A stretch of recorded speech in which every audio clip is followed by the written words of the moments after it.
in a world full of negative people. Hey man, I'm just trying to be a positive guy, a positive farmer, a positive outfitter. This is the Shark Farmer Podcast with your host, Rob Sharkey. Whatever. And welcome again to Shark Farmer Podcast. Hey, I'm your host, Rob Sharkey. And today, guess where we're going today? We're going to Africa. We're going to Malawi. We're going to be talking with Hezy. How you doing, Hezy? I'm fantastic. Thanks so much. How are you? I'm good. I'm excited to talk to you. It's Hezy Anholz, correct? That's correct. It's such a fun name. That's a nickname? Yeah. The first name is a nickname. May I remind you, your last name is Sharkey. That's like pretty cool. True enough. Now, okay, I should have looked on a map of where Malawi is. Where is Malawi in Africa? No worries. It is southern eastern Africa. So we've got Mozambique to the east, Zambia to the west, and Tanzania to the north. We drove due south for a couple days. You'd go through Zimbabwe and then hit South Africa. Okay. Where are you from originally? I'm Canadian. I was born in Vancouver, but we moved around a lot. I'm not super clear on where home is, but I was born in Vancouver. Okay. I'll try to say A every once in a while to make you feel at home. Does that work? I got that covered, man. Well, I tell you what, Hezy, do you know who would have you covering on your grain marketing needs? I can't even imagine. Grain PhD. Now, this is not to be confused with my benevolent overlords at Ag PhD. Grain PhD, it's a program that helps you market your grain, your corn, your soybeans, or whatever. I don't know. What are you marketing over there in Malawi? That's a great question. I should be marketing myself. I don't know if this is going to help with that per se, but what it does is that you go in there, you put all your information, you put like how many acres, what you're going to grow, you put your input costs. You can do all this for free. It's free software. You also get the education from the Grain PhD people, from the ag risk specialist. You get all that stuff for free. You put all that information, and then you can see where your break even is. And then it can actually help you with hedges and puts and calls and all those other marketing words that people say, but most of the time they don't know. I can say that most people are not super good at more than a couple things. So if you're really good at grain farming, you're probably not good at marketing. I tell you what, Hezy, knock that off, because I don't want a grain PhD to hear you and go, oh, maybe we should be going with Hezy instead of Rob. That's right. Okay. Yes, you make a very, very good point, Hezy. Now, don't make any more. But yes, if you're good at growing crops, the grain side, the selling side, sometimes we don't have time to keep our notes on global stuff, whatever President Trump's doing, all this stuff. We should leave it up to the experts. Yes. Yeah, we should have experts help us. This is the best way to do it. Go to grainphd.com. Check them out. It's free, and it's really good. Okay, Hezy, you're from Malawi. I want you to introduce yourself to this audience. So tell us a little bit about your history. All right. So I was born in Western Canada. I moved around a lot as a kid. I didn't mind.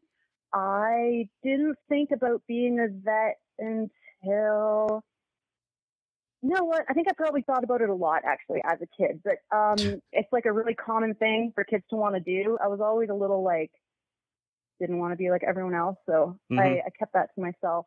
Plus, I wasn't sure, if I was smart enough. And I actually ended up getting super into global politics and social justice and that kind of thing. And I thought I wanted to be a journalist. I went to university and took a whole bunch of courses. Whoa. Okay, first of all, when you're that young, being that young, what was the draw to global politics? I mean, you ask a high schooler, that's not the first thing. Generally, they say, oh, I'm into chicks or whatever, but you were into global politics. Yeah, I was kind of uncool. I think because we moved around a lot. So, I lived in Canada, the States, Europe, and then I did a youth exchange program and lived in Peru for a year and lived with a family there. And I think actually, you know what? I think high school students and kids in general are really they think that fairness is really important. And I think maybe as we get older, we're like, yeah, whatever, like life isn't fair, and you start to not let that bother you as much. But I think that children, high schoolers really care about like injustice. And if you start paying a little bit of attention, you can get really riled up about that sort of thing. Okay. Maybe that was why. Well, I was just curious. And you were right. I would say, I can't tell you how many people we've interviewed that said, well, when I was growing up, I wanted to be a vet, but then I realized how hard it is. And then they went on to something else. When did you know that you wanted to get serious about being a vet? Well, it was actually because it just turned out that I wasn't all that great at what I thought I wanted to do. So I thought I wanted to be a journalist and travel the world and do like war correspondence and stuff like that. I really had no idea what that meant because my family were more like hard science academics. And I went to university, and it turned out I wasn't really all that good at political science or the humanities, but I was pretty good at calculus and biology and that sort of stuff. So 2 years into it, I actually ended up switching my major into biology. Had no idea what I wanted to do. I know I didn't want to go to grad school because all the grad students I knew were like really grumpy and depressed. And I didn't know any vet students, so I didn't know that they were also grumpy and depressed. I guess I just figured, so someone said, I don't know who it was, but they said that professional school is for the risk adverse. You get out with a degree that points you to a particular job, and there's like a market for that. And I guess I figured I would go to vet school because I liked science and I was good at it. And I'd always worked with animals my whole life and been like super obsessed with that aspect of life.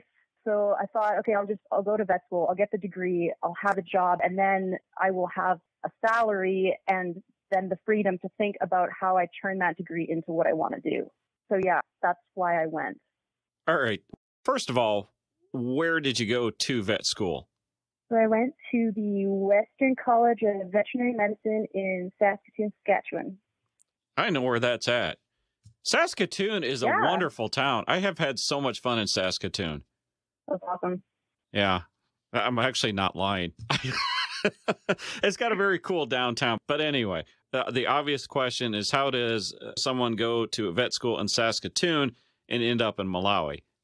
I was really interested in wildlife and in large animal and agriculture because I think like I'm a systems thinker, big picture kind of person. Mm-hmm. So clinical medicine was never super interesting to me, but I really liked herd health, and I really liked the ag guys and the large animal prof. They were just low key and friendly and willing to teach anybody, no matter what your background was. So I really got into that, and for a while I thought maybe I might even want to go into dairy. And I did an internship with a really great, very large dairy practice in Chilliwack, in British Columbia. I mean, I loved it. So I found that the herd health questions, like how come like more cows in this barn are lame than should be? Often the answer to that was actually fairly straightforward.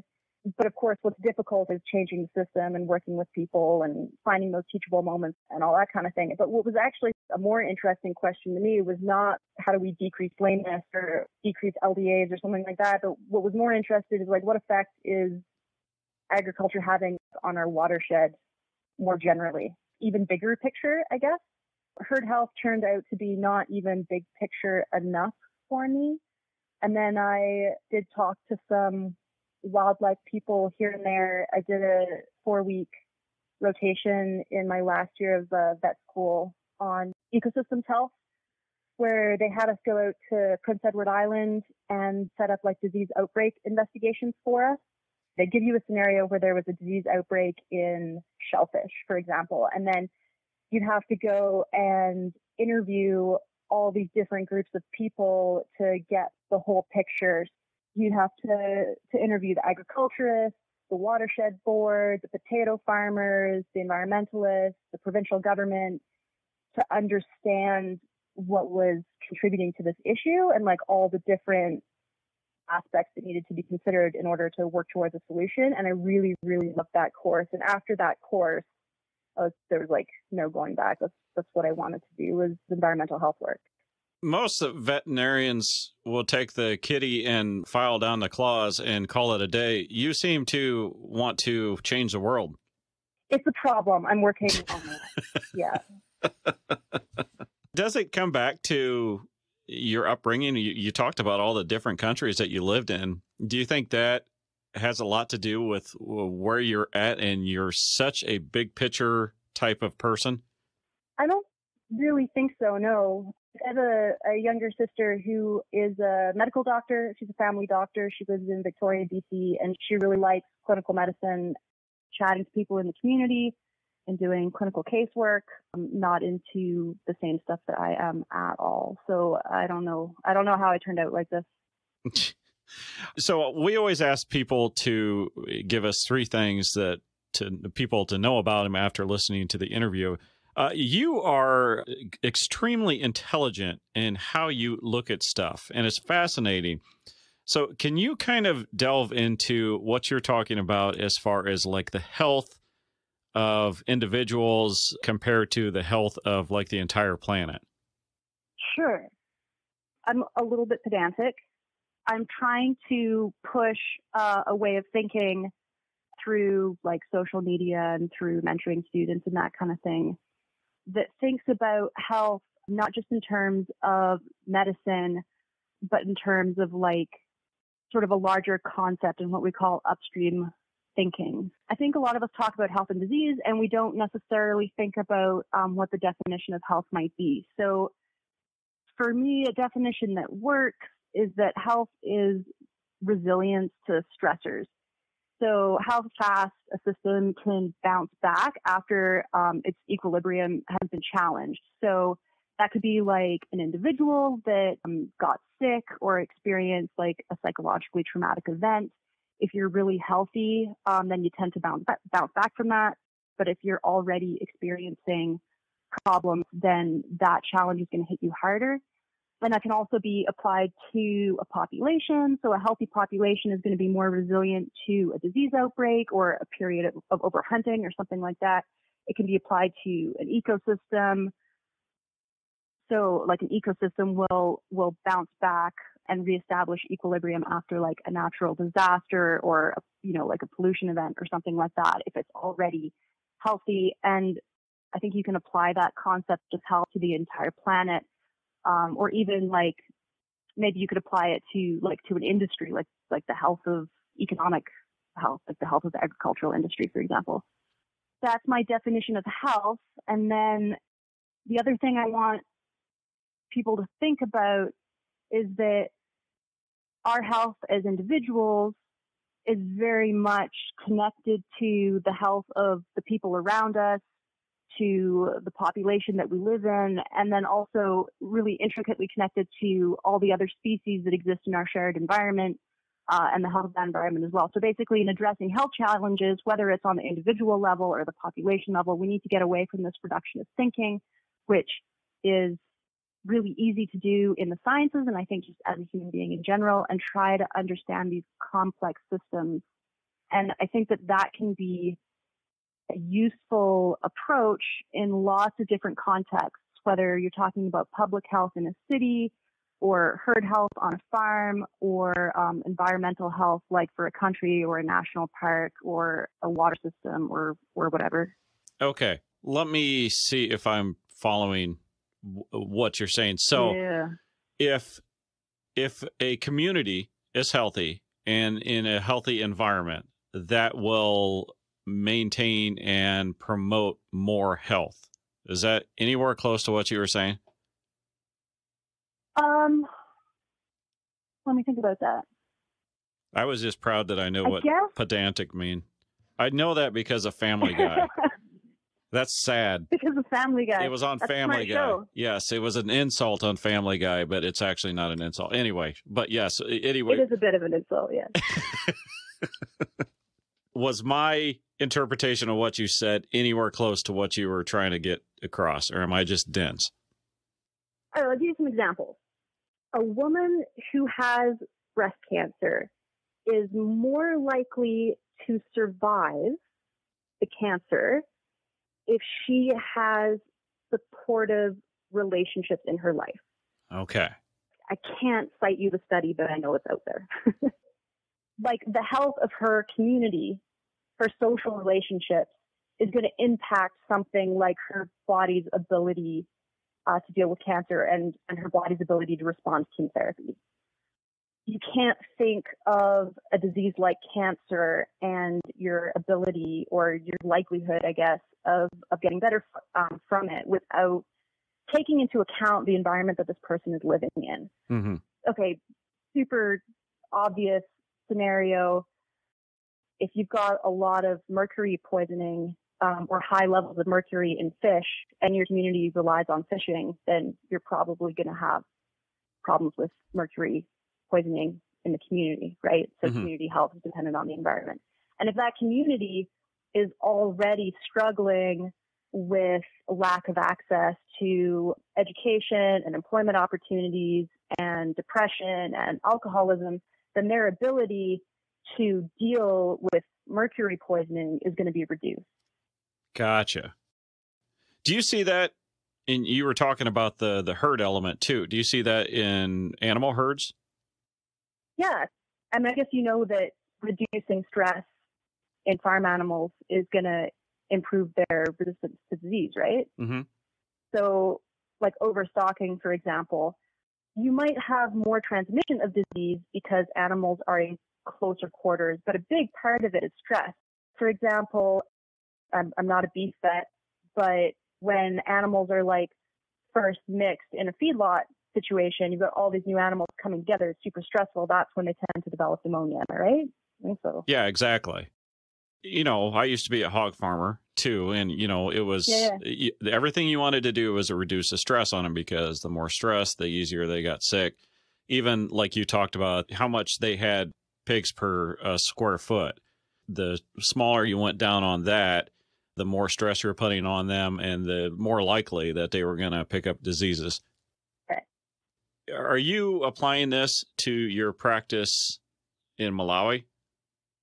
What I was doing was I was researching the relationships between people, their livestock, and wildlife, and looking at how those interactions, like what the nature of those interactions were and how those interactions might affect health and disease issues in those different populations. So rather than like studying the life cycle of a single parasite in a single species in a park, I was more looking at like the interface of people and domestic animals and wildlife and how that was affecting the health of all of those populations, or trying to. I guess I could give you maybe an example. So I was curious to know if proximity to wildlife protected areas was a risk to hog farmers in terms of African swine fever.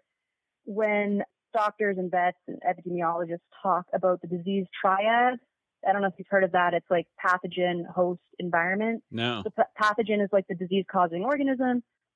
The host would be, let's say, a pig, and then the environment is the environment that both of those organisms are in, and that you need the conditions to be perfect or to meet certain conditions to like be a certain way to actually cause disease in that scenario. So like if it's too cold, maybe then you're not going to get disease transmission or something like that, which is why you don't have any zombies in the North Pole. Yet. They freeze, I'm sure. Oh, wait, no. Game of Thrones. They had zombies in the North, didn't they? Yeah, that's a very good point. Yes, now I'm scared of frozen zombies, but please continue.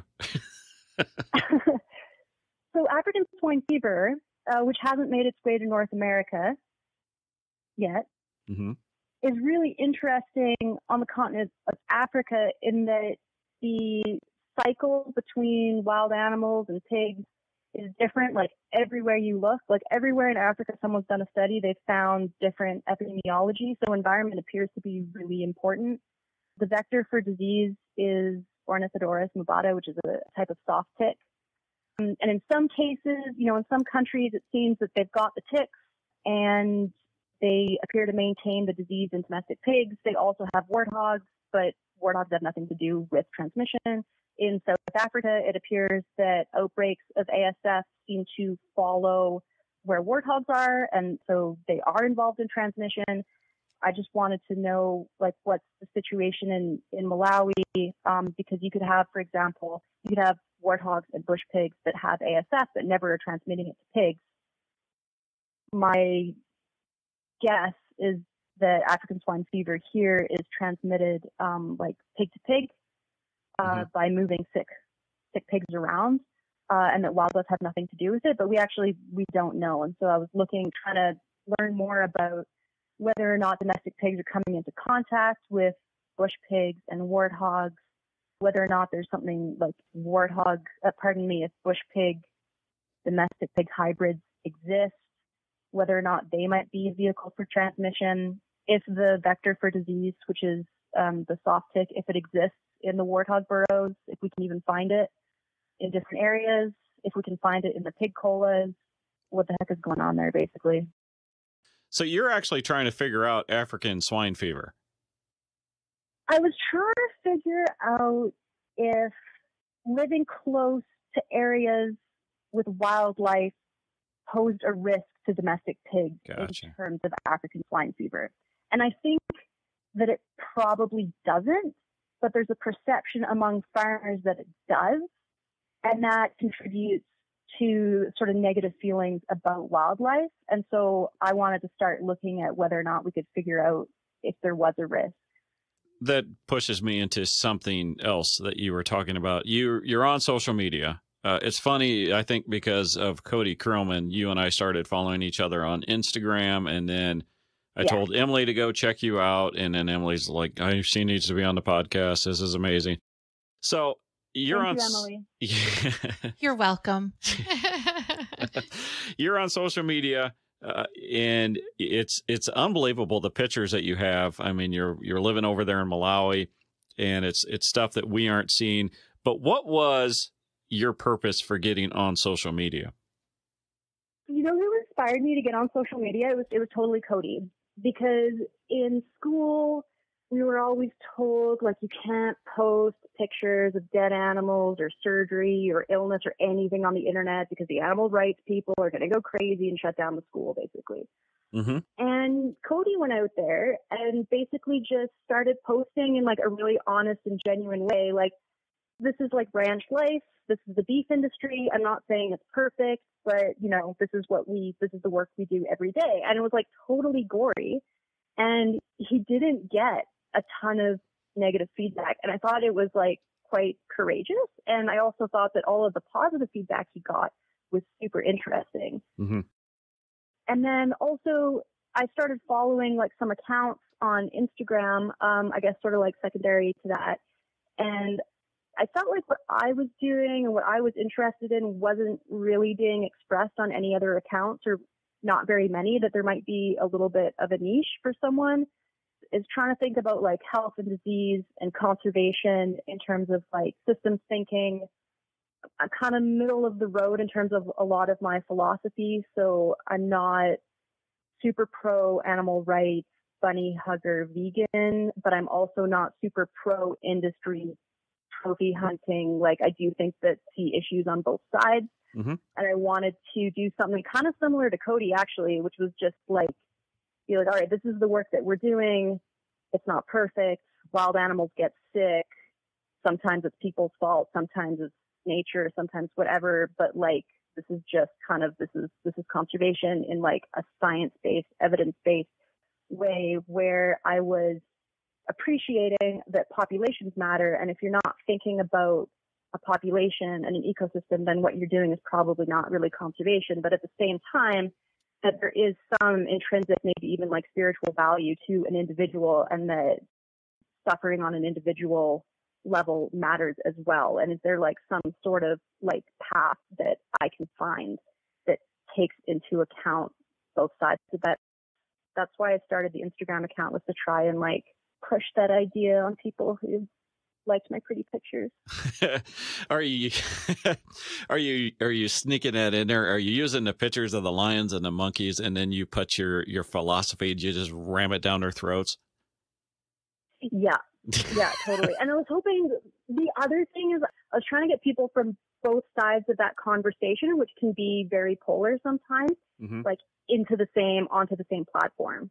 Because I think that when we start talking to each other, sometimes we realize that we don't actually hate each other as much as we thought we did. Totally. Like pretty pictures and then, oh, let me let me tell you something super academic that you never thought you needed to know. I do 2 podcasts. I do the other one, the What the Farm podcast with the gal from Saskatchewan, Leslie Kelly, and we talk to vegans, we talk to vegetarians. If it's a belief where you believe it's okay to eat meat and you want to eat meat, or if it's a belief that you're not going to eat meat, there's nothing you can do to change that. A person's belief is a person's belief. It's the same with religion. But what is infuriating, I think what you're alluding to, is when people get on social media and they want to change how that person believes. You want to convince them that it's okay to eat an animal.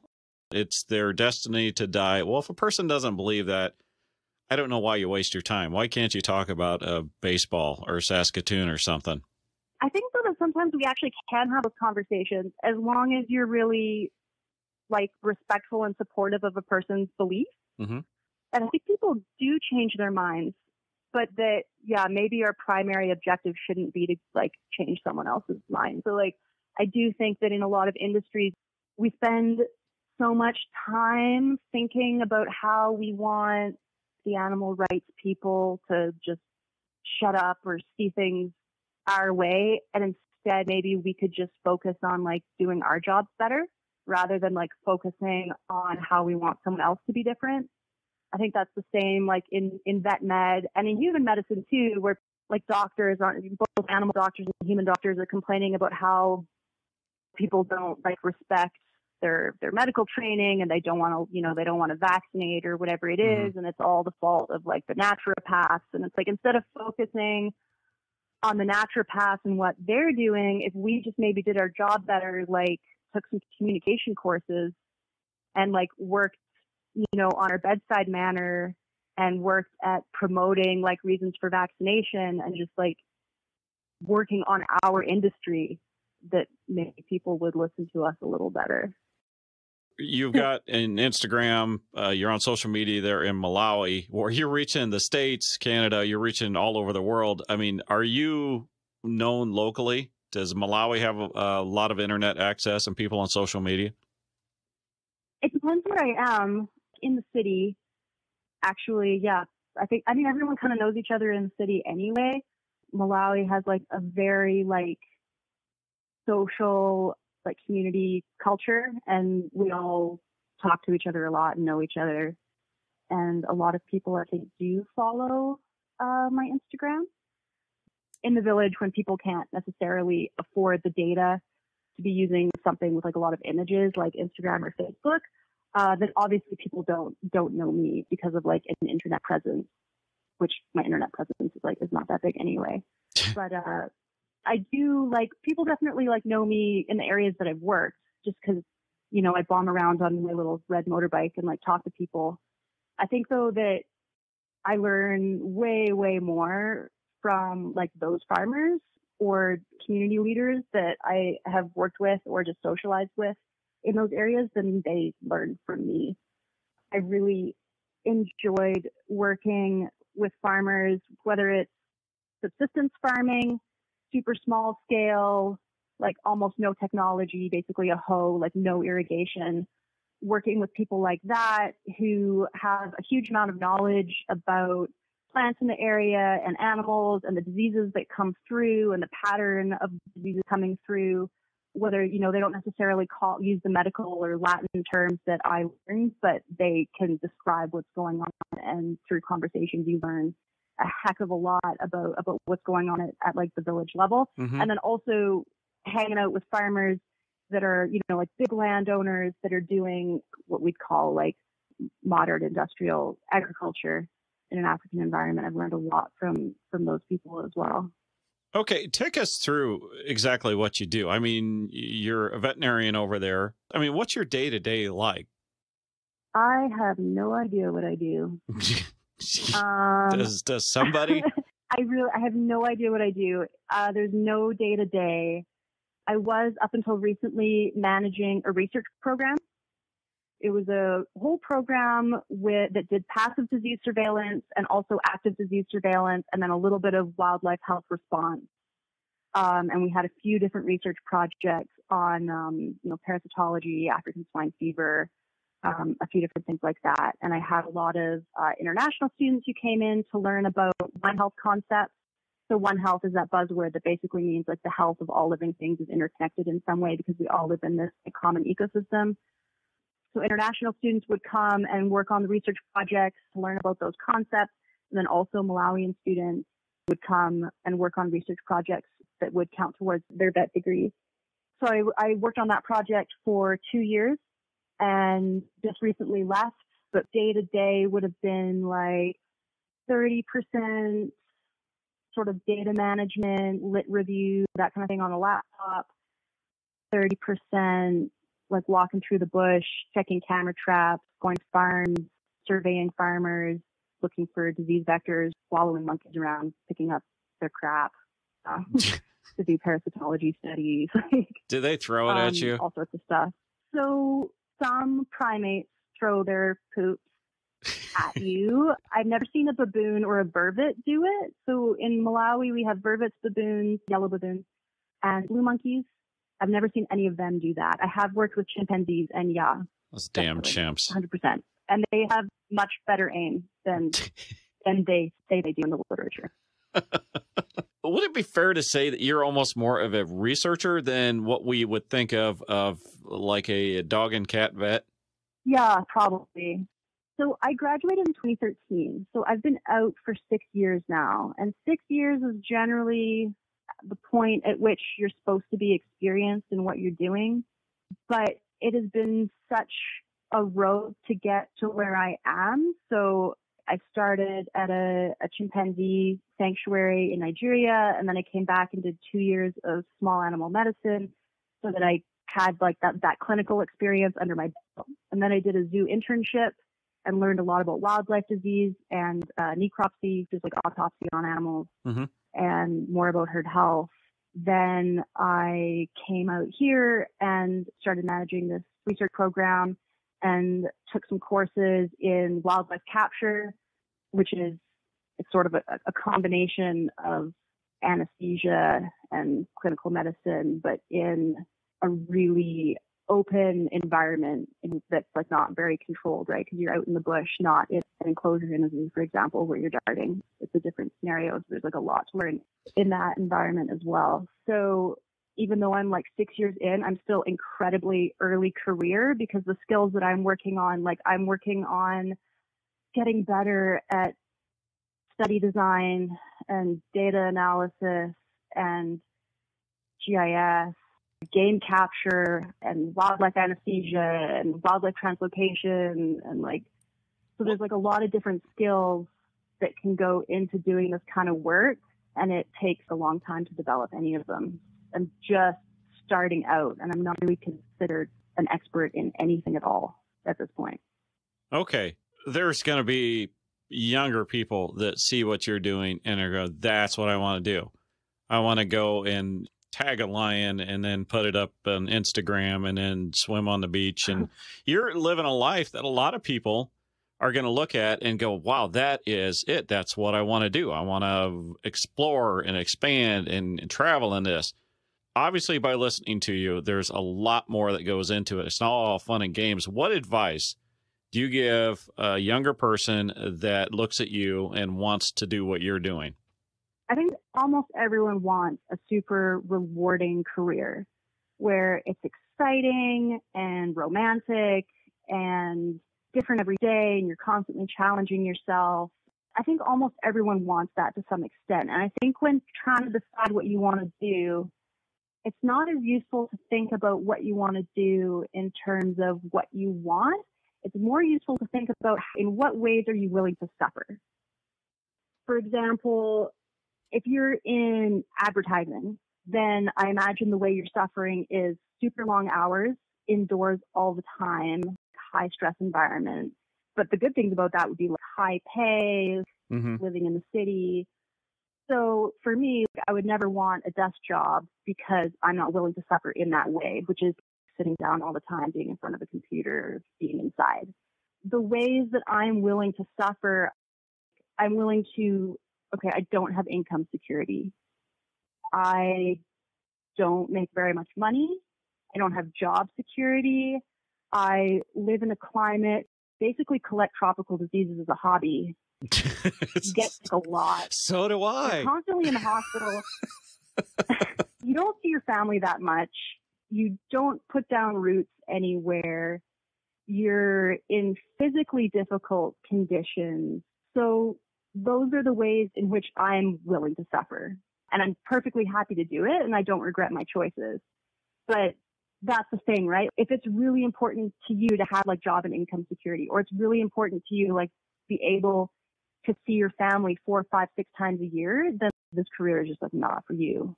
It would be intimidating for me to live there and work there. It would be intimidating for me to be away from my family because something all new. Does that weigh into your decisions? Or are you just full throttle, let's go for it? Yeah, I'm full throttle. Yeah, like that stuff doesn't really bother me that much. Things like tradition and convention and familiarity have never had much hold on me. Going to a new place isn't really scary to me. And sometimes I get students who are coming out for like a month or two, and it's really hard for them. I guess you call it culture shock, right? Mm-hmm. It's really hard. A new climate and new languages and new spiders and just new everything. And they find it really, really difficult. And I don't really find it that difficult. So it's not that I'm tougher or something. I think it's just some people are more flexible in certain ways than others, right? Oh, totally. You cannot convince me otherwise. There are people that can travel. There are people that just don't enjoy it. And there are extremes on both ends. I might categorize you, put you on the extreme that you love it. I might put you in a category as you as someone that might not have been happy if you couldn't have gone somewhere extreme. Is that fair?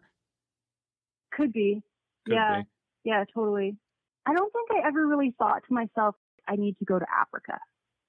I just really wanted to work in conservation and with wildlife and apply health concepts to conservation and wildlife. I think I just want to work on projects that are fairly well organized and where the science is good and where we're doing something useful and something interesting.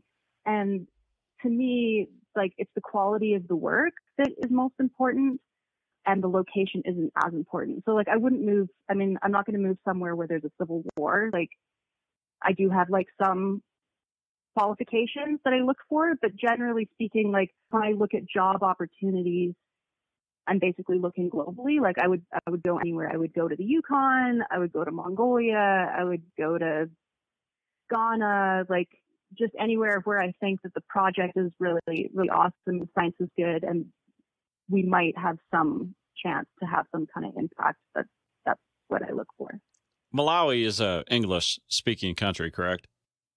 Correct. English, and then there's several other local languages, but the official local language is Chichewa. Yeah. I acted like I knew that. I actually just Googled it before I asked you, and then I asked it in a way that acted like I knew that I knew it. That's, I don't know. It is what it is, right? I can't remember what state you're calling me from. Illinois, ILL-INI. Yes, it's right. it's the crooked American state, but we'll focus on Malawi. How about we do that? I'll Google Illinois later. We speak English here for the most part, but okay. Are you going to finish out your career in Malawi, or are you going to be open to moving around anywhere in the world? So at this point, I'm still open to moving around.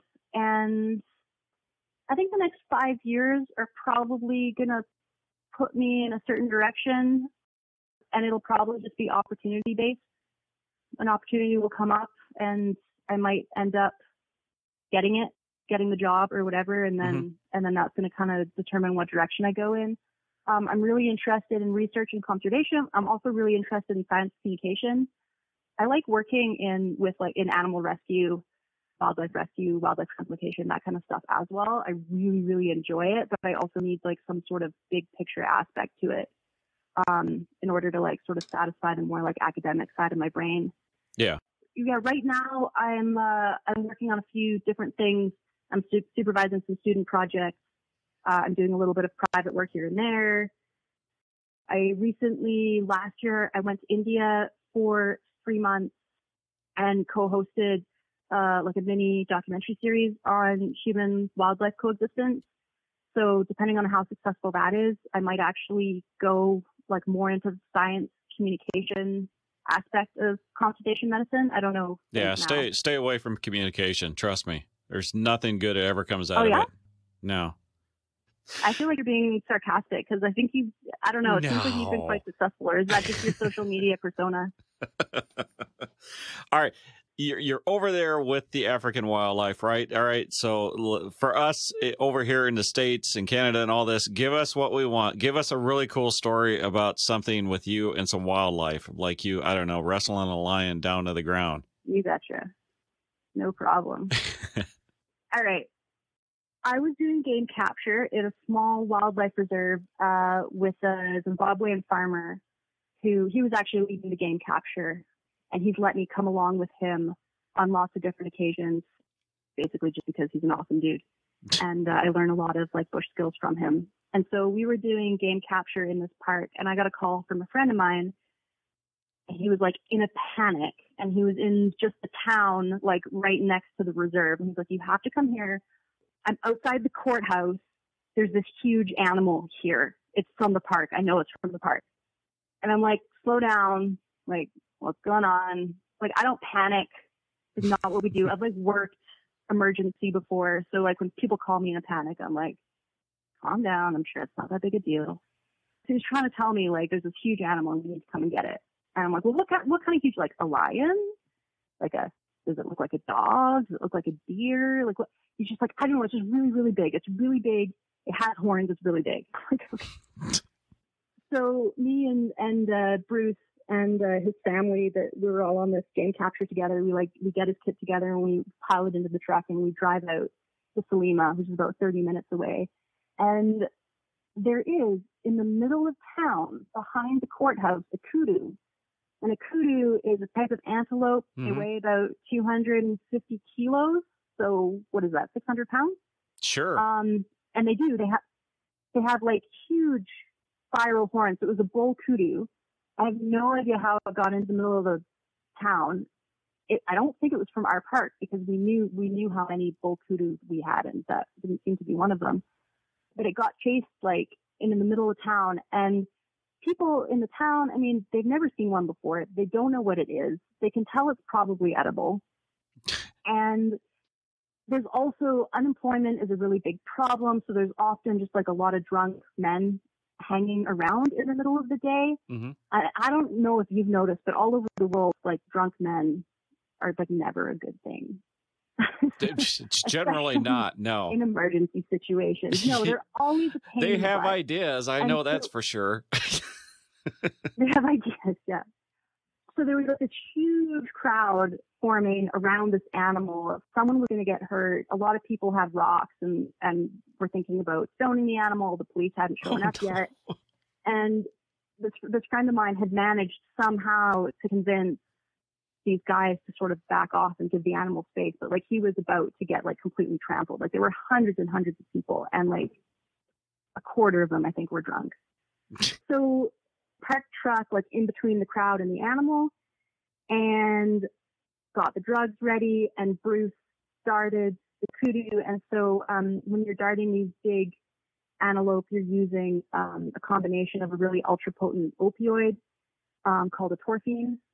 So it's like elephant tranquilizer. You might have heard of it described in those terms. And then sedative. And when an animal starts to come under the effects of opioids, they often go through this period of excitation. So you get that like high where they're like, whoa, holy crap, I've just been dosed with like heroin, and they freak out and then they fall asleep. And so this is what happens. So this like 250 kilo animal with huge spiral horns like jumped out from behind the courthouse into this crowd of very upset people, crashed through a pile of about 10 bicycles, jumped into the back of a 3-ton truck, which was also full of people, Oh, no. jumped out of the 3-ton truck, and then fell over asleep. And it was total chaos. Anyway, so we ran up to it. We managed to get a blindfold in it. About 4 or 5 of us managed to pick this thing up and put it in the back of the truck, and then we just hightailed it out of there because it was like this mob mentality. Like, people were chasing us. Like, everyone was super excited. It was just absolute nonsense. If a kudu took out my bicycle, it would go down. That's all I'm saying. Even out of the back of a 3-ton truck full of people. It was crazy. All right, I knew the kudu because that's a thing that guys go over there and shoot, right? That's a beautiful. I mean, it's got huge horns as a trophy animal. You mentioned the trophy hunting earlier. What, you've lived over in Malawi now. What are your views on the African trophy hunting? It's such a complicated question. Look, I'm not anti-trophy hunting, and I'm not pro-trophy hunting. It's really situation dependent, and it really depends how it's managed. And we have trophy hunting in Canada too, you know, of grizzly bears and black bears and elk and that sort of thing. I think that for me, trophy hunting is distasteful. I don't have a problem with hunting at all, and I do understand the thrill of it. I did hunt as a kid, and I also understand the thrill of it in terms of like darting a wild animal to move it. But what I don't really understand is enjoying killing things. Like, I mean, you can hunt, and you can hunt for meat or for sport or whatever, but you can do that without actually like enjoying the act of killing. So I think the trophy hunting for me is really distasteful, but I'm not going to make any blanket statements about being anti-trophy hunting, like for an entire continent, because I think that, you know, politically, socially, economically, it's a really, really complicated question, and it's very situation dependent. I don't have a strong opinion either way, other than think it's a complex issue. Yes, I would totally agree. But thank you, because it's, you know, you being over there, obviously we only hear what the media wants us to hear. I will say, Hezy, if I ever become a veterinarian, I'm going to steal your tattoo idea. That is a badass tattoo on your wrist. Oh, thanks. You know what? That's an allergy tattoo. It is? That's not the vet thing? Mm-mm. So the vet thing, so that's the caduceus, which is a human medical sign. And then underneath it says I'm allergic to sulfa antibiotics. Oh. And the veterinary caduceus actually has a V, not a pole. Because I was never wearing my allergy bracelet. And I got hauled in the hospital a couple times, barely conscious. One of them, one of those times I was like in septic shock, and I thought, screw this, I'm just going to get it tattooed on me. Well, it still looks badass. Thank you. Thank you. And hopefully no one mainlines me with sulfa drugs at any time. Tell you what, it's been fascinating to hear your take on things. Before we end this, I want you to tell everybody where they can find you on social media. Sure. So right now I'm just active on Instagram. It's at Hezy BushVet. That's HEZYFEZYBUSHVET. You're Canadian showing. That's how you spell it. Yeah, with your Zs. Yeah, it's a Z. Well, okay. And it's a zebra. To the rest of the world, it's a Z, but we'll let that go. No. Not to the rest of the world, just to the United States. That's all that matters. It's a Z in the United Kingdom and Australia and New Zealand. I stand by my Africa. Z. Well, you would. Yes. Hezy Anholz, thank you. I know you're busy, and I know it's a pain calling over here, but thank you for taking the time out of your schedule to talk to us. I find you fascinating. I think everybody should go follow you. It's an incredible Instagram account. The pictures are amazing, and the philosophies behind them will surprise you. So, Hezy, you're an incredible person. Thank you so much for being on. Thank you so much. I'm totally honored that you called me, and I didn't, get a chance to to go on about it, but I have incredible respect for farmers, and you guys have taught me so much throughout my career, and I'm very honored and pleased that you wanted to talk to me. Oh, absolutely. Hezy, thank you. And to everybody else, we hope you catch us next week. And thank you for listening to the Shark Farmer Podcast. I am your host, Rob Sharkey. Please visit us at www.sharkyfarms.com. And just search for Shark Farmer to follow me on Twitter. Later.